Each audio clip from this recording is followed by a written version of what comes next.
Mwasera sei mhuri yeZimbabwe. Tukufara kusangana manhero nhasi Friday iri musi wa 13 day 1 after the court judgment. Toda kutenda Mwari kuti at least takakwanisa kuwana judgment. We now know the case yatakatarisana nayo nekukwanisa kutsvaga nzira yekuti tinobatsirika sei kuenda mberi as far as nyaya yaCde Nyokayemabhunu is concerned. Asi, we are not going to be tricked by the regime or Zviganandas kuti tirambe takafocasa on Nyokayemabhunu case iwo vachikontinya the massive looting and destruction of our country. That's why we made some massive changes so that the revolution will focus on the revolutionary agenda. Then those responsible for the courts, they will focus on the legal agenda. Isisu wana comrade wenyu kwatinofocasa nako ku revolution because ndo kusikadi chikoro chakawanda kunongoda signal. Then kuma courts wakafunda towapa mukana wavo wekuti vange vachibata basa ikoko. Fast forward chipana ma-updates nenyaya yaCde Nyokayemabhunu so that everyone will be aware of the developments dziripo dzataita put in place. Then to focus on revolutionary agendas. We understand kwatamandai uko kuna mbuya weZANU-PF vari kusponsor vanhu vari kurova vanhu vedu ikoko.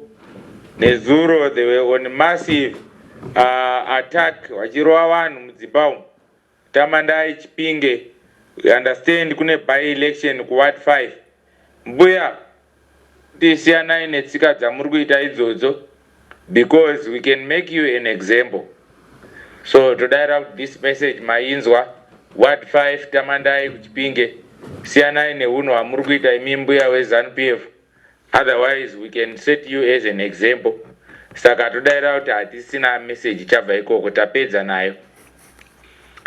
Then on Cde Nyokayemabhunu's case, tachinzwa tichitarisa ma-inbox, commentary and so forth. Nonakidza kukomenda than kuacta.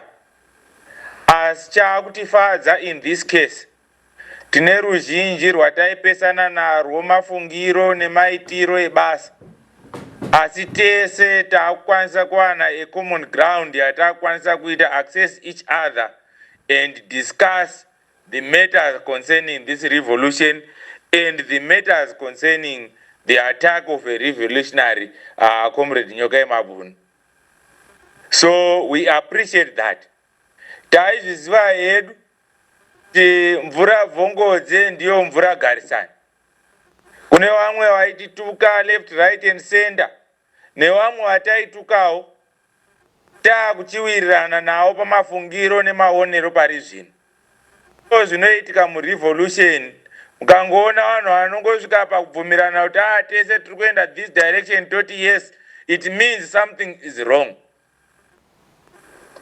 Saka toda kutendai macomrades wherever the sides dzamuri kubva nadzo tabvumirana nawo the situation yataanayo kuti yakuda which channels of solutions. What we have managed to achieve ndezvekuti the courts in South Africa have accepted kuti Cde Nyokayemabhunu's case is a political case. So we want to thank all stakeholders dzakaisa pressure on that agenda. Aiwa tokutendai makaita basa rakanaka. We appreciate you. Way forward, trukunzwa vamwe vari kuti muri kuita problem pama-lawyers this and that. Aiwa vanga vari kucourt vanonzwisisa zvemutemo nechirungu chinotaurwa. Understand the situation yakaitika kucourt yaNezuro ndeyekuti we had the first lawyer akaita ma submissions ake which were very fine. But we were dealing with one case during that time. But now, we have a situation where we are dealing with more than 2 cases. Zimwe dzacho ndo dzamakaona pakaitwa the first judgment dzichiitwa sneaked into the court through the Interpol. So there were a lot of changes from the first affidavit which was presented by the first lawyer. Then takataura isisu nema lawyers akazoita take over. That other lady, Yugi, the young lady, another advocate, they made submissions and they presented those submissions and an affidavit also to correct whatever mistakes and update the requirements of the new affidavit. But unfortunately, the second affidavit which were presented by these ladies was not considered during the judgment of yesterday's course. Those read out to Muta, my lawyers are they are not strong. No, our lawyers are very strong and focused on this case. Then work for Gananda. There are some behaviors which we notice on the way. But I'm sure we won't come back several times. Please, when you are doing your things, make sure that your ways are zisviki pakutsamwisa mhuri yeZimbabwe. I hope kuti akateerera the message yatinayo kusaziya vanomuteera kuYouTube kuti behavior iyo arikuramba achiita here. But the lawyer which was sponsored by him is still part of the legal team yatinayo. Nezuroma Neru patakati vaite meeting the legal representatives admins zatinadzo. The lawyer was also questioning, why am I getting a negative attitude from the people? And she was told straight away that you are dining with the enemy of the people. But kuti conclude kuti Gambako is an enemy of the people, we need to have tangible evidence in place. Asi mimi wanu ndimi munojaja, but our position yatakutaura nayo is a more responsible position. We don't want to rush to conclude. That's why tichikupai these issues as literal as they are.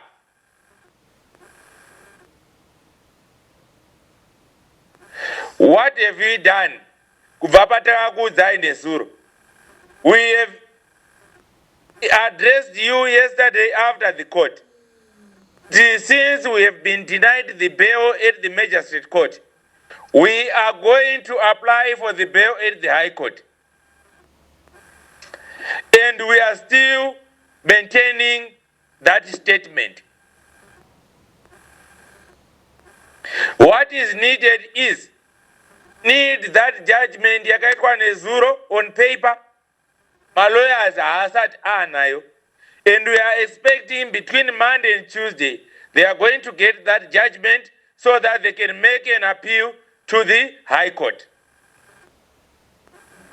Ipapo, I'm sure atapedza tadzokoroza wamanga achitibvunza wachiti tazonzwa zvichinzi. We are going to make an appeal for the bail judgment to the High Court.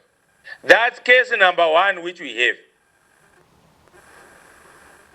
Unfortunately, one of the lawyers watangati nayo wamanga mchibvunza haazokwanisi kuenda kunomirira kuHigh Court because she is an attorney. High Court, they need an advocate. We do have an advocate there who will represent us to the High Court. So she is doing her homework well. Saka ndakatofarira kuti makasangana naye nezuro doesn't want to be on the camera. But well is fine, accept everyone afarira camera na asina kufarira. Because if you understand, one of the lawyers is still young, which means the law firm is still also marketing kuti izikanwe. Ndo saka makaona kuti isis we have refused to attack Yugi and the Malashela attorneys because the effort and the energy she is using and the presentations were satisfying us. The only problem was the one who wanted to be on the limelight associating with her. The administrators made that point clear to her, so she now understands. But who are we to break a relationship which was established? But what we need to do is to make sure that our legal processes are not contaminated. So, what the admin team responsible for the legal did, we have 3 cases in place. The first case is an appeal of the High Court, which is going to be represented by an advocate. Case number 1. We have the second case. The second case of the Couches Kanaut Masofa, which is a South African case. That case is going to be represented by Yugi because she still stands in the Magistrate Court. And we never had any problem with the presentations which she was making. So the case of the sofas, of the couches, Yugi is going to take care of that case. If we are going to upgrade any of the legal team, we will advise you. As it stands, we managed to split these cases to say these lawyers are no longer working together in all cases. Since the cases are so many, divided the cases, you deal with this one, you deal with these cases. So Yugi will be dealing with the case of the couches and the sofas. But you need to be very patient on her, because what we have noticed is that this case is still under investigation. So the investigation officers, they are still doing their work. So the issue of the couches, which is the South African case, we are expecting more time on it. But it's going to be in the court on the 20th this month. Then we have the third case, which we have allocated to the advocate, which is the case of the extradition. But this case is a bit complicated because it's involving the South African courts and the Zimbabwean courts.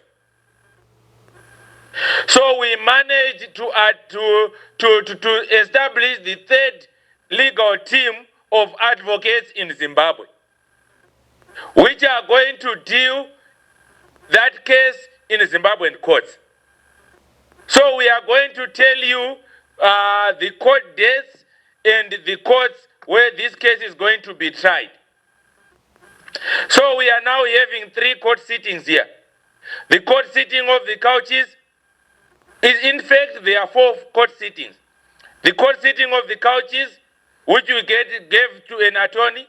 The court sitting of the bail appeal to the High Court, which is going to be represented by an advocate.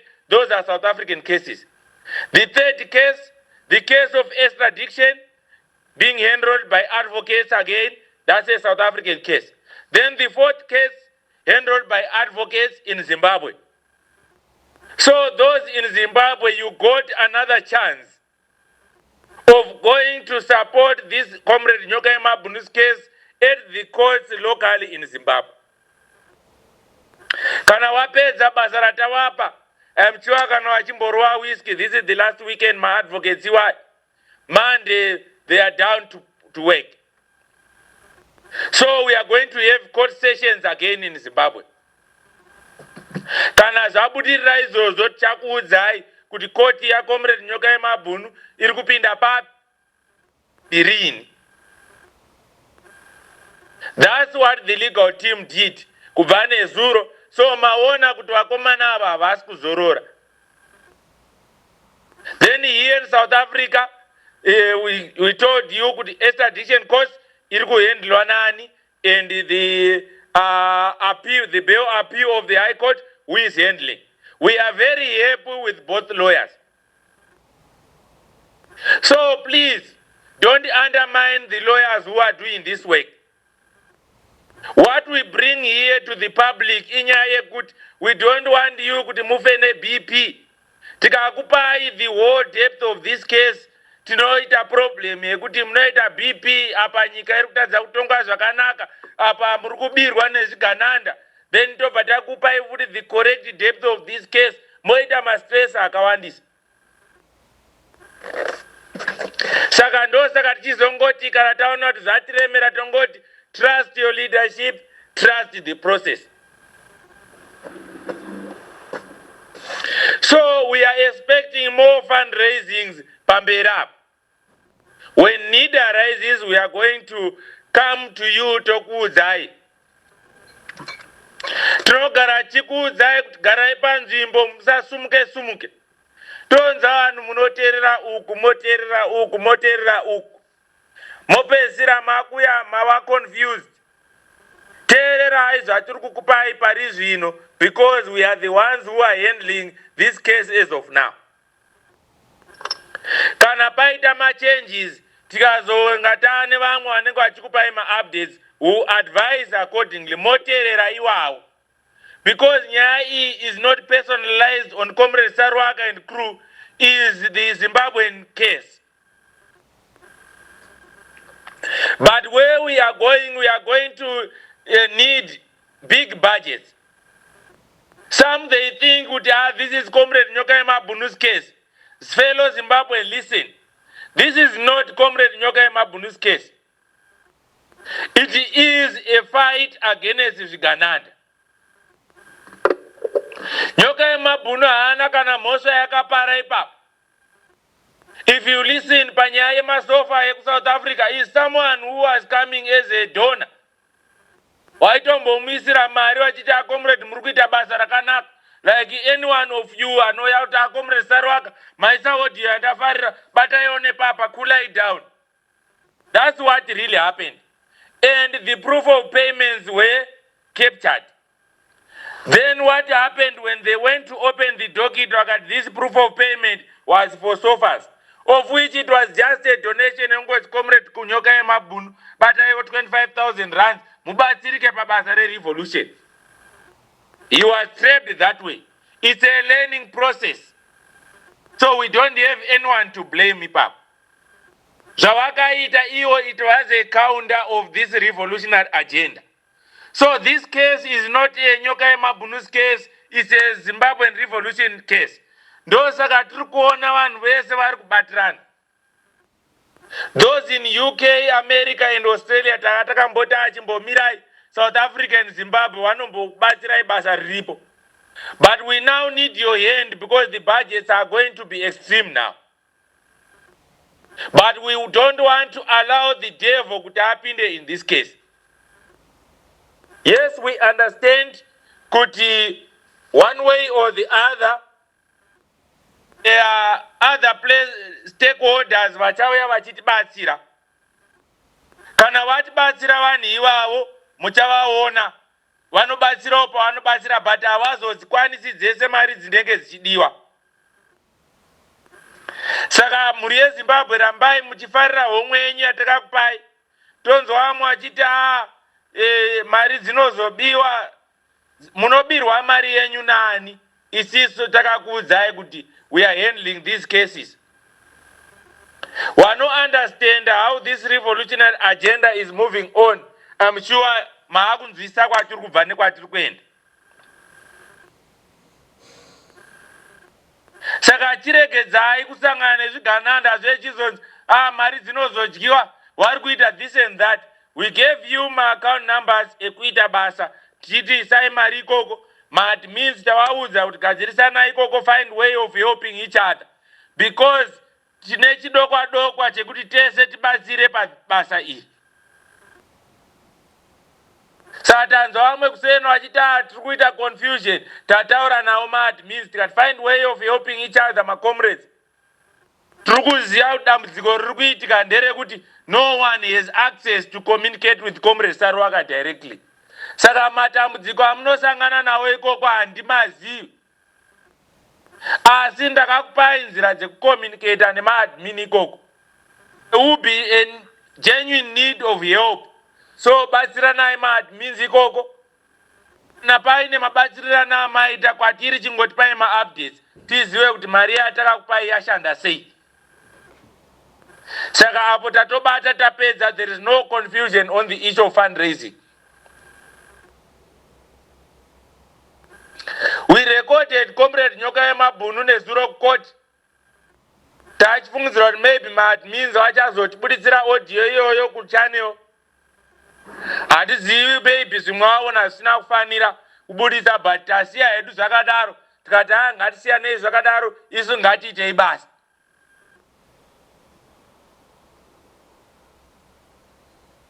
Saka tapedza panyaya dzemalawyers manga muchida kupanzwa zvakanaka. Takuchifocus on the revolutionary agenda now. Trukunzwa whatever you are doing, Midlands, we are hearing a lot of nonsense. You are threatening our people each and every day. We are having a court case which is sitting on the 16th in Kadoma. We are coming for you. But we give the legal process every chance. Make sure Chiganandra Chiri behind that case, just drop it before the revolutionaries in. That Duramba Chiramba Chipezerwa nguwa nekutemeswa msoro nemi ku Midlands. Wari ku Midlands, but that case zvakanaka, if there is any help inenge kudiwa, takakupai your WhatsApp number, you will be helped. Trukuziva kuti varikuda kuramba vachivharidzira kutadza kutonga nyika kwavari kuita. Gave our 2 months agenda yekudzingirira zvigananda ndapedza nenyaya yekukoti. From tomorrow onwards, we are going back to our revolutionary agenda. Since this audio is very long, hatichakwanisi kubatsirana kuti akufamba sei from here. But ngatingorambe tichiti pamberi nerevolution, fellow Zimbabweans. Rambai makabata ipapo. Abangena. Fulawa yematebeleni siyakubonga mtokazi omuhle. Ngokuyenzayo sinceda ngakho akubonga kakhulu. Emakhoti siyababona ama-revolutionaries ababuya uthi thina sakulele ephumula enkulumani sizobona ubona uComrade Nyokayemabhunu lapha thina siyabe sithi phambili ne-revolution wena asambeni phambili. Siyabonga majita asihlanganeni, we have 2 court cases. High court izokutshela ukuthi high court ingena kuphi. Ama cases angena e-Magistrate Court 20 e-Magistrate Court lizoba likhona. On this extradition court sizokutshela i-extradition court zizofuna umuntu wonke kwanapha, because this is not a simple case, it's a heavy case. That's why we found an advocate to handle it. But I'm sure both lawyers, they are going to make us proud. Admins were giving us feedback that Yugi said on the magistrate case, please, I will try my best. So thank you, Yugi, for that. Then for the High Court, we know it was a difficult matter. That's why we involved the Zimbabwean team of advocates again. So I'm sure you are going to help each other. Toziapa nemu advocate ndatodzwa standa kangana takambomtuka kumashuro. Bandos date kam revolution izozo. Tazonza zikanza. Akafunda munhu ndiye the correct person to handle this case. So whether uri msikana kana mkomana, bata basa revolution ratakupa zvakanaka. And make sure that Comrade is not extradited to Zimbabwe. Thank you all stakeholders in this revolution. Tokutenda mhuri yeZimbabwe. Ndonyaya yataka kubatira mhuri yeZimbabwe zvinorwadza zvinosiririsa asi zvese tinongozvisira kuna Mwari nekuti ndiye muridzi weupenyu hwedu. Mwari ndo vanoziva zvese zvinoitika muupenyu hwedu. Isusu sekuru Gadhonzi tinokutsvagirai nyaya semaitikiro adzinenge dzichiita munyika. Hatina chatinowedzera kana kutapudza, tinouya nadzo kwamuri sezvazviri. So don't forget to subscribe to our channel and turn on the notification bell kuitira kuti patinoya nenyaya ndiwe the first anotanga kuona nyaya iyoyo. Ndinokutendai nerutsigiro rwamuri kutipa. Rambai makadaro. Thank you so much.